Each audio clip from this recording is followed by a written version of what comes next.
சென்னையில் பகல் நேரத்தில் உணவு டெலிவரி செய்யும் இளைஞர்கள் இரவானால் இருசக்கர வாகனங்களை திருடி பாற்றாக பிரித்து புதுப்பேட்டையில் விற்று வந்தது வெளிச்சத்துக்கு வந்துள்ளது. மாட்டிக்கொள்ளாமல் திருட்டை தொடர்ந்து வந்த இருவரும் போலீசாரிடம் சிக்கியது எப்படி?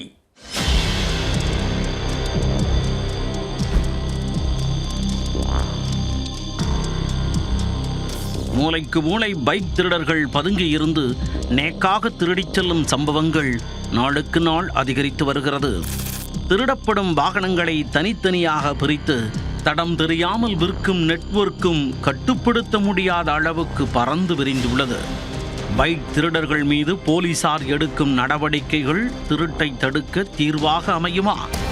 சென்னை குளத்தூர் GKM காலனி 35வது தெருவைச் சேர்ந்தவர் முருகன். இவர் கடந்த மாதம் 22ஆம் தேதி தனது இருசக்கர வாகனத்தை தனது வீட்டின் கீழே விட்டுவிட்டு உறங்கச் சென்றுள்ளார். மறுநாள் காலை வந்து பார்த்தபோது அவரது இருசக்கர வாகனத்தை காணவில்லை. இது குறித்து முருகன் குளத்தூர் குற்றப்பிரிவு போலீசாரிடம் புகார் அளித்தார். அப்பகுதியில் இருசக்கர வாகனங்கள் தொடர்ந்து திருடு போவதை அறிந்த போலீசார் குற்றவாளிகளை பிடிக்க களமிறங்கினர். அப்பகுதியில் உள்ள CCTV கேமரா காட்சிகளை கைப்பற்றி ஒன்றன் பின் ஒன்றாக ஆய்வு செய்ய ஆரம்பித்தனர். இதில் குறிப்பிட்ட இரு இளைஞர்கள் அடிக்கடி அப்பகுதியில் சுற்றித் திரிவது தெரிய வந்தது. அவர்களை அடையாளம் கண்ட போலீசார் அப்பகுதியில் விசாரணை நடத்தி அவர்களது இருப்பிடத்தை கண்டுபிடித்தனர். இருவரும் வில்லிவாக்கம் மாடவீதி பகுதியில் உள்ள ஒரு வீட்டில் தங்கியிருப்பது தெரிய வந்தது. உடனே அங்கு சென்ற போலீசார் கதவை திறந்து சோதனை செய்தபோது அதிர்ந்து போயினர். உள்ளே இருசக்கர வாகனங்களின் உதிரி பாகங்கள் தனித்தனியாக பிரித்து வீடு முழுவதும் பரப்பி வைக்கப்பட்டிருப்பதை கண்டு அதிர்ச்சி அடைந்தனர்.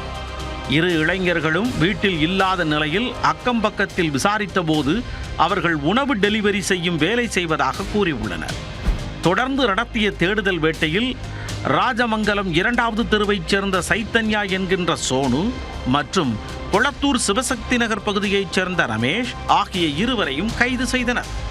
இவர்கள் இருவரும் வாகன திருட்டுக்கு என்றே வில்லிவாக்கம் பகுதியில் தனியாக ஒரு வீட்டை வாடகைக்கு எடுத்து தங்கியுள்ளனர். பகலானால் உணவு டெலிவரி செய்யும் பைக்குடன் வெளியே செல்லும் இவர்கள் இரவானால் தங்கள் வேலையை காட்டத் தொடங்கி விடுவார்கள். பகலில் உணவு டெலிவரி செய்யும் போது வீடுகளையும் வாகனங்களையும் நோட்டம் விட்டு இரவானால் தங்களது திருட்டு வேலையை அரங்கேற்றியுள்ளனர். திருடப்படும் இருசக்கர வாகனங்களை பாற்றாக பிரித்து பெட்ரோல் மூலம் சுத்தம் செய்து தனித்தனி பாலித்தீன் பைகளில் அடைத்து அவற்றை புதுப்பேட்டை பகுதியில் விற்று பணம் பார்த்து வந்துள்ளனர். இவர்களது வீட்டில் இருந்து பல்வேறு இருசக்கர வாகன உதிரி பாகங்களை போலீசார் பறிமுதல் செய்தனர். இவர்கள் கொடுத்த வாக்குமூலத்தின் அடிப்படையில் போலீசார் 7 இருசக்கர வாகனங்களை பறிமுதல் செய்துள்ளனர். கைது செய்யப்பட்ட இருவர் மீதும் வழக்கு பதிவு செய்த குளத்தூர் போலீசார் அவர்களை நீதிமன்றத்தில் ஆஜர்படுத்தி சிறையில் அடைத்தனர்.